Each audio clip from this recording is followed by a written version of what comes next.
નમસ્કાર મિત્રો, એક સત્ય ઘટના આધારિત કહાની છે. ધ્યાનથી સાંભળજો. સર, આ મારી પત્ની છે. અમારા લગ્ન પહેલાં એને એક દગાબાજ પુરુષની સાથે સંબંધ બંધાયો હતો.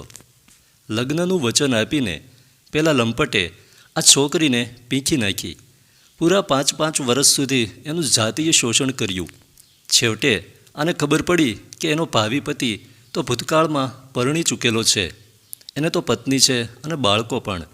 મારા કન્સલ્ટિંગ રૂમમાં બેસીને એક યુવાન એની પત્નીનો ખરડાયેલો ભૂતકાળ વર્ણવી રહ્યો હતો. આ છોકરીનું હૈયું નંદવાઈ ગયું. સર, કૌમાર્ય તો ક્યારનું એ નંદવાઈ ચૂક્યું હતું. 4 વાર એ એબોર્શન કરાવી ચૂકી છે. હું એને લઈને તમારી પાસે એટલા માટે આવ્યો છું કે એક મિનિટ પ્લીઝ, મને જરાક કળ વળવા દે ભાઈ. મેં એને અટકાવ્યો.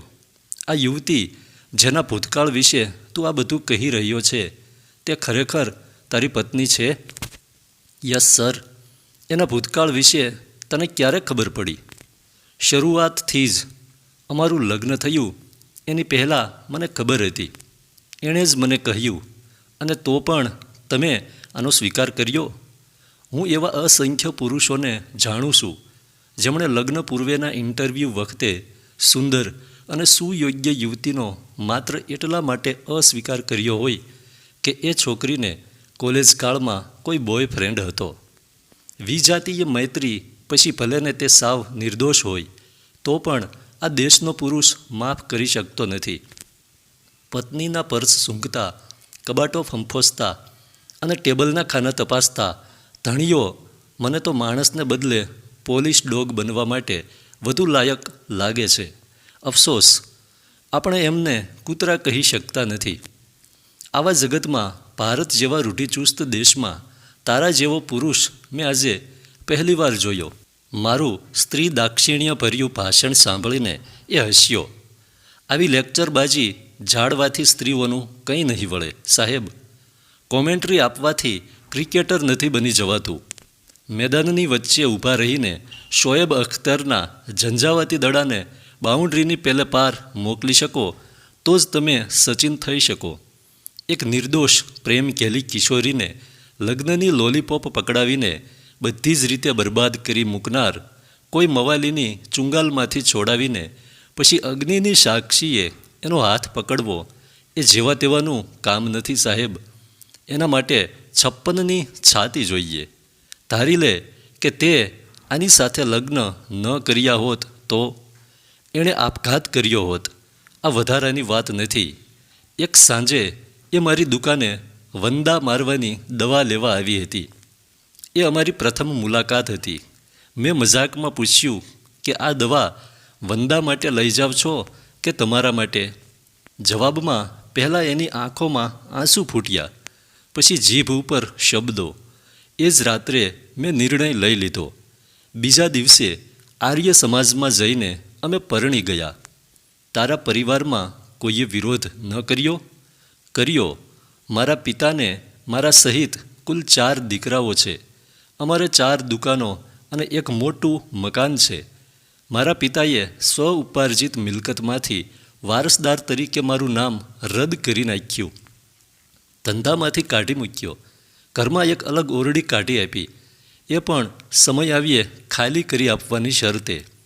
આજે હું ચાની લારી લઈને ઊભો છું શહેરના જાણીતા વિસ્તારમાં, જાહેર માર્ગ ઉપર, જ્યાં અત્યાર સુધી મોટી દુકાનમાં શેઠ તરીકે ગાદી ઉપર બેસતો હતો. એનાથી 5 ફીટ શેઠે કેરોસીનવાળા સ્ટવ ઉપર કાળી મેસ જેવી તપેલીમાં ચા ઉકાળતો ઊભો રહું છું. પણ હું ખુશ છું સાહેબ. એક યુવતીને મેં મરતા બચાવી છે. આ યુવાનનું નામ તપન, એની પત્નીનું નામ તૃષા. તપન એટલે મારી જિંદગીમાં મેં જોયેલો સૌથી બહાદુર અને સૌથી ઉદાર પુરુષ. બોલ, શું પૂછવું છે? સામાજિક વાત પૂરી થઈ એટલે સારવારની વાત મેં શરૂ કરી.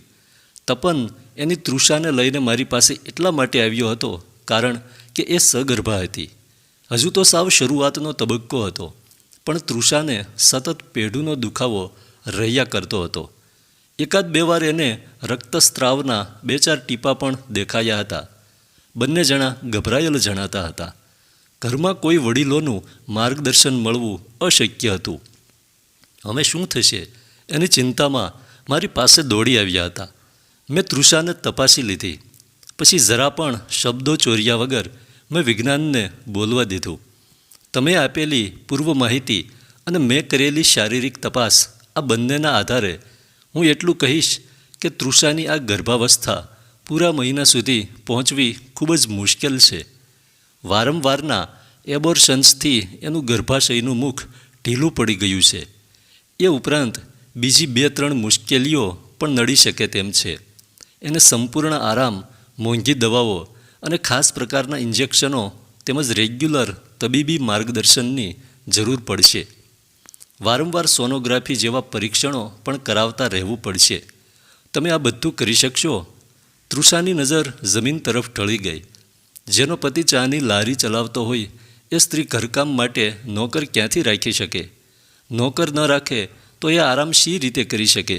રસોઈનું કામ તો ઠીક છે, પણ કચરા પોતા અને કપડાં વાસણ, આ 4 કામ એવા છે જે કરવા માટે એણે બેસવું પડે અને પેટ ઉપર દબાણ લાવવું જ પડે. પછી પેઢુનો દુખાવો મટે શી રીતે? અને અંદર ઉછરતો ગર્ભ ટકે શી રીતે?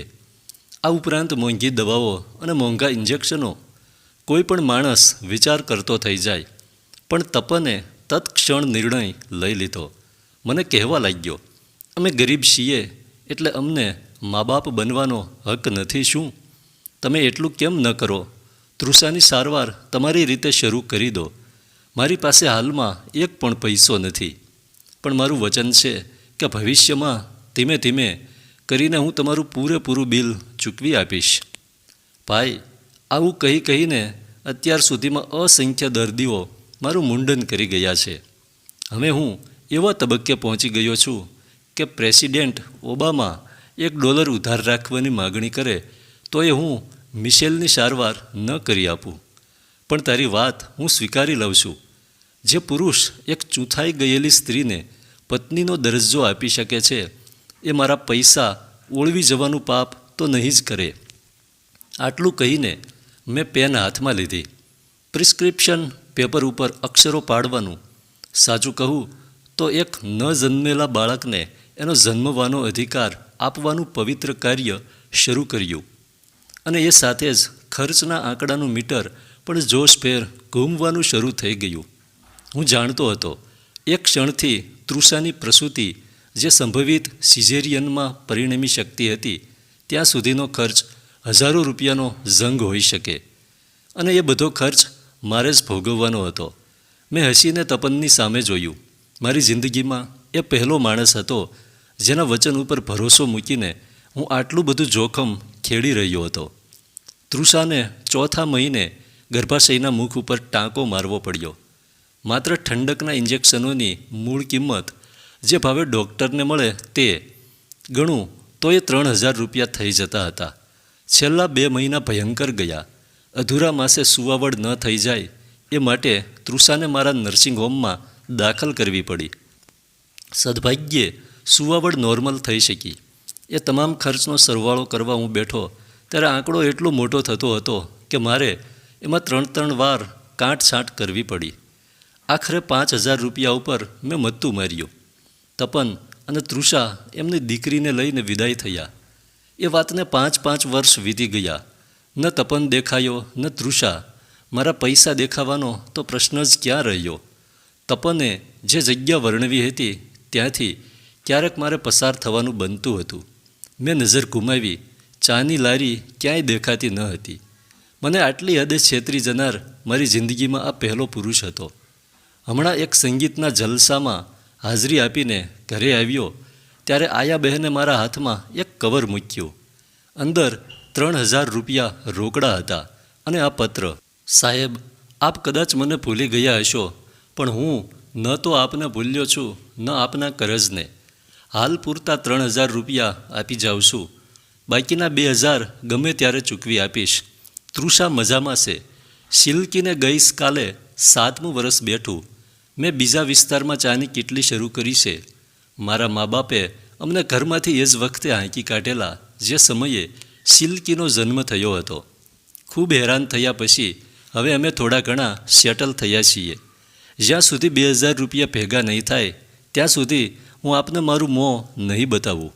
લી આપનો જીવનભરનો દેવાદાર તપન. પત્ર વાંચીને હું તડપી ઉઠ્યો. મારા હાથમાં 3000 રૂપિયા હતા. એમાંથી મને એક પ્રામાણિક માણસના પરસેવાની સુગંધ આવી રહી હતી.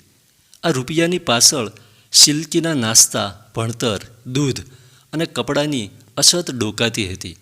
મારે કહેવું હતું કે તપન, હવે બાકીની રકમ આપવા માટે ન આવીશ. હું તારું બિલ સ્વેચ્છાએ માફ કરું છું. પણ મારે આ વાત એના કાન સુધી કેવી રીતે પહોંચાડવી?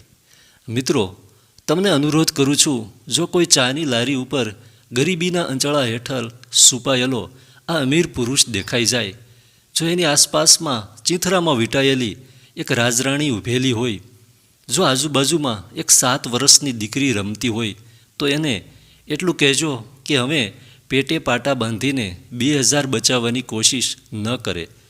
મારી આજ સુધીની જિંદગીમાં આટલો જિદ્દી માણસ મેં આ પ્રથમ વાર જોયો છે. ધન્યવાદ.